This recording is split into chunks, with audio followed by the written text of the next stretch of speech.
आयाम होंगे, इसका डायमेंशन होंगे।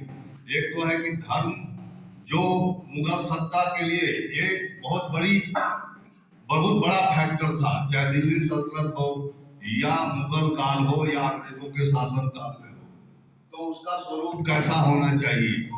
दूसरी चीज है कि भारत में जो बाहर से आक्रांता आए, फरगना के राजा ने आकर के पूरे भारत में शासन व्यवस्था को स्थापित किया।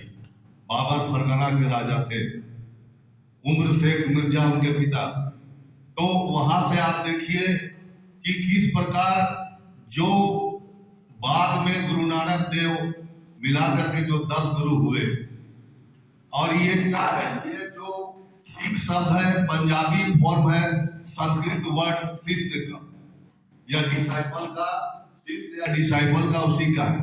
तो ये सिख धर्म की स्थापना ही इसीलिए हुई थी कि जो भी भारतीय धर्म, सभ्यता, संस्कृति, एकता, अखंडता पर जो भी आक्रांता का आक्षेप करेंगे उनका वे सामना करेंगे, डट कर सामना करेंगे और एक तरह से अपनी क्षेत्रीय अखंडता को बनाए रखने के लिए। गुरु नानक देव जी जानते हैं 1469-1539 के बीच का काल, मक्का मदीना से होते हुए पूरे भारत का उन्होंने भ्रमण किया। उसके उनके जो विचार थे वो बाद में उसका कंपाइलेशन गुरु अर्जुन देव ने किया था, जो 5वें धर्म गुरु थे। लेकिन सिख धर्म के जो 10 गुरु हुए, उन 10 गुरुओं ने किस प्रकार से अपना सर्वस्व उन्होंने आहुति दी देश के लिए, देश की जनता के लिए, लोगों के धर्म के लिए, संस्कृति के लिए, अखंडता के लिए। ये उनका बहुत ही गौरवशाली इतिहास रहा है सिखिज्म का। और सिखिज्म भी ऐसे एक धर्म के रूप में नहीं उभरा था। गुरु नानक देव जैसा एक एनलाइटेंड महापुरुष हुए, उनकी 3 बातें बहुत प्रमुख थी। एक तो उन्होंने जब सबसे बड़ी बात की कही थी, उन्होंने ये कहा था कि ब्रदरहुड, कोई इसके पहले मुगल काल ब्रदरहुड की बात नहीं कहता था। वननेस ऑफ गॉड, भगवान एक है, ब्रदरहुड की बात की। और जितने रिचुअल्स थे, कुरीतियां थी, उसको दूर करने की बात थी।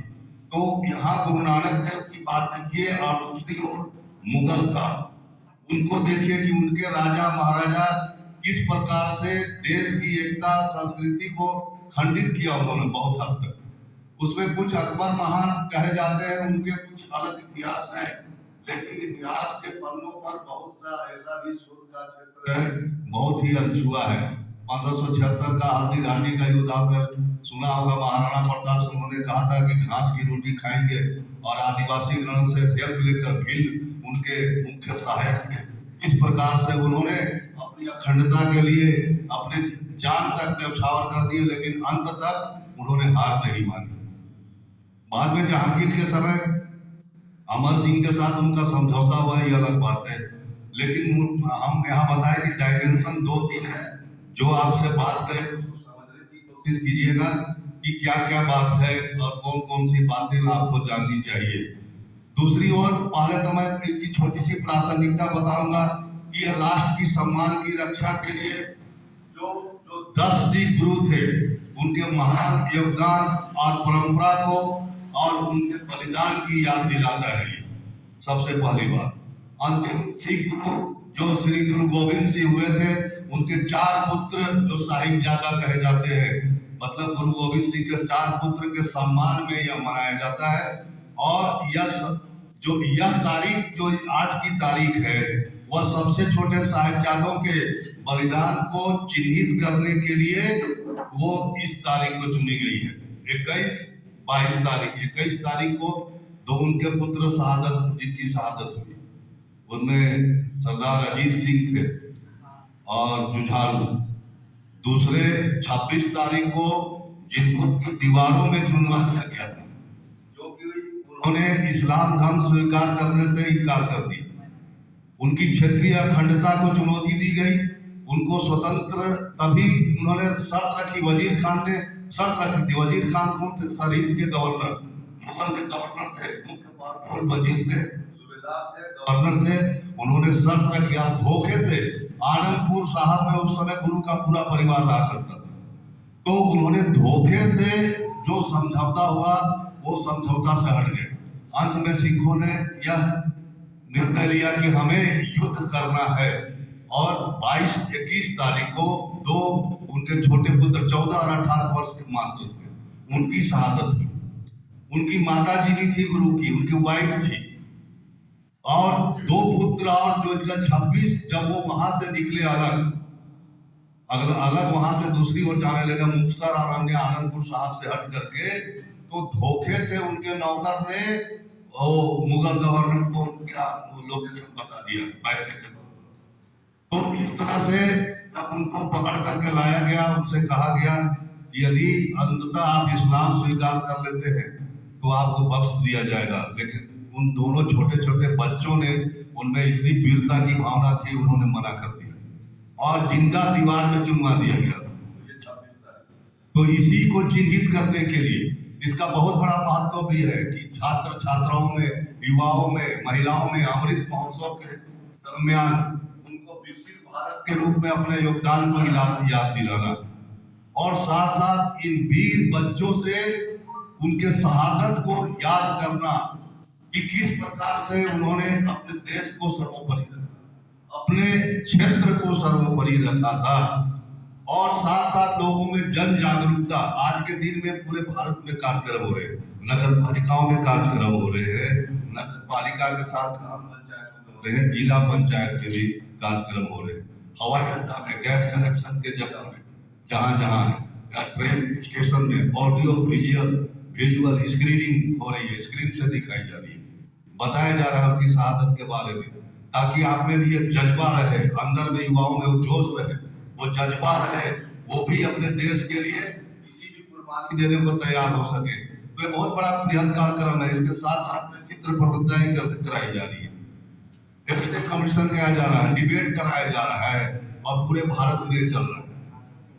तो मैंने कहा कि इसमें महिलाओं को, बच्चों को और युवा वर्ग को, किशोर अवस्था के लोगों को, सभी को एक विकसित भारत में उनका क्या योगदान हो सकता है, ये भी एक बड़ी बात है। आजादी के अमृत महोत्सव के अवसर पर उनका क्या क्या योगदान हो सकता है, उसका जो अंदर में जोश है, जज्बा है, उसको वो आने वाले विकसित भारत को के निर्माण में उनका कंट्रीब्यूशन दिया जा सके।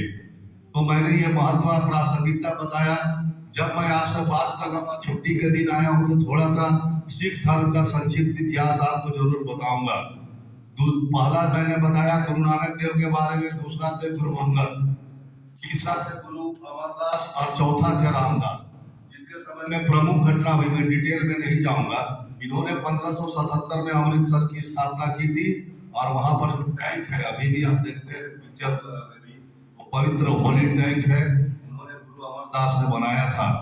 और रामदास, उन्होंने वहां पर गोल्डन टेम्पल, रामदास ने वहां पर, बाद में अर्जुन देव ने वहां गोल्डन टेम्पल की स्थापना की। उसके बाद में गुरु अंगद के बाद में अमरदास, फिर रामदास हुए गुरु अर्जुन। तो गुरु अर्जुन उन्होंने क्या किया कि जिस प्रकार से जहांगीर अकबर के बाद थे, आपको पता होगा 1556 में अकबर तो 13 वर्ष में ही उन्होंने अपना राजगद्दी संभाला था, और बाद में 1605 में जहांगीर का शासन था। उन्होंने आरोप लगाया कि खुसरो जो रिबेलियन है, खुसरो कौन था, जहांगीर का पुत्र था, उस विद्रोही को गुरु अर्जुन देव सहायता कर रहे थे। उन्होंने पूरे पितरा से विद्रोह कर दिया।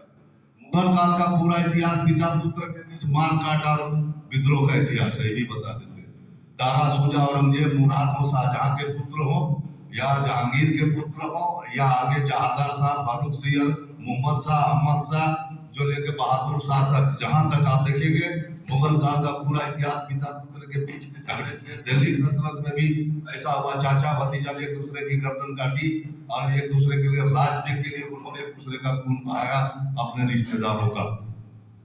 तो अर्जुन देव जो थे, उन्होंने गुरु ग्रंथ साहिब, जो गुरु नानक देव के विचार थे, उसका कंपाइलेशन किया था उन्होंने। और 1606 में इनको भी जहांगीर के आदेश से, इनका भी एक तरह से, मतलब इनको भी मार्टाइडम, मतलब उन्होंने भी शहादत दी थी गुरु अर्जुन देव। तो ये गुरु अर्जुन देव की शहादत बेकार नहीं गए। वो उसके पहले समझ चुके थे कि यदि भारत के इस क्षेत्र को मुगलों से बचाना है तो इसके लिए उनको एक मिलिट्री स्पिरिट देना होगा। अब तक वो मिलिट्री स्पिरिट नहीं आया था, तो इन्होंने मिलिट्री स्पिरिट दिया। धीरे धीरे मिलिट्री ब्रदरहुड के रूप में उसको पूरा ट्रांसफॉर्म कर दिया सिखिज्म को। पहले वो पूर्णतः धार्मिक संस्था थी। आजकल भी कहा जाता है कि भाई कलयुग में आपको साधु के साथ में सैनिक का भी गुण रखना होगा। केवल साधु का गुण रखेंगे तो देश सुरक्षित नहीं रहेगा। आप साधुता दिखाइए, साथ साथ सैनिक का भी गुण रखेंगे, तभी देश सुरक्षित रहेगा।